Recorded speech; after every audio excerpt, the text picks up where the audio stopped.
दोस्तों, बहुत समय पहले की बात है। एक छोटे से गांव में दो भाई रहते थे।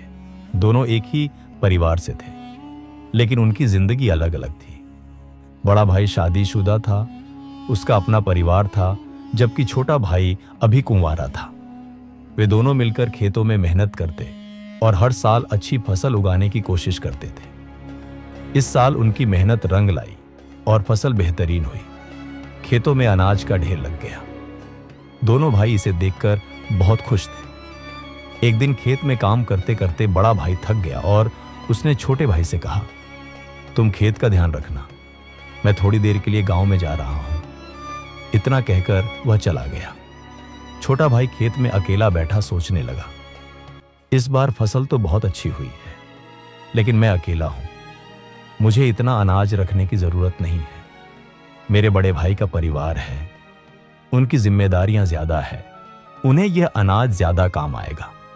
यह सोचकर उसने अपने हिस्से के अनाज में से 10 बोरियां उठाई और बड़े भाई के हिस्से के अनाज में चुपचाप रख दी। कुछ समय बाद बड़ा भाई खेत पर वापस आया। छोटा भाई अब अपने काम से गांव चला गया था।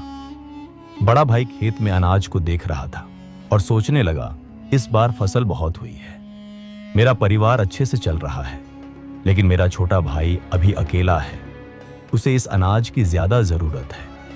यह सोचकर बड़ा भाई भी अपने हिस्से में से 10 बोरियां उठाकर छोटे भाई के हिस्से में रखाया। सुबह जब दोनों भाई अनाज देखने पहुंचे तो उन्होंने पाया कि अनाज का ढेर उतना ही है जितना पहले था। दोनों भाई सोच में पड़ गए कि ऐसा कैसे हो सकता है, लेकिन जब उन्होंने एक दूसरे से अपनी बात बताई तो उनके चेहरे पर मुस्कान आ गई। दोनों भाई एक दूसरे के प्रति प्रेम और त्याग से भर गए। इस घटना ने उनके रिश्ते को और भी मजबूत बना दिया। उनके मन में खुशी और संतोष का भाव था। दोस्तों, अगर हम एक दूसरे के बारे में अच्छा सोचें और निस्वार्थ भाव से मदद करें तो प्यार और अपनापन खुद ब खुद आ जाती है। इस कहानी से हमें बहुत कुछ सीख मिलती है कि अपने लिए नहीं, दूसरों के लिए भी कुछ करो। याद रखें, हर दिन एक नई शुरुआत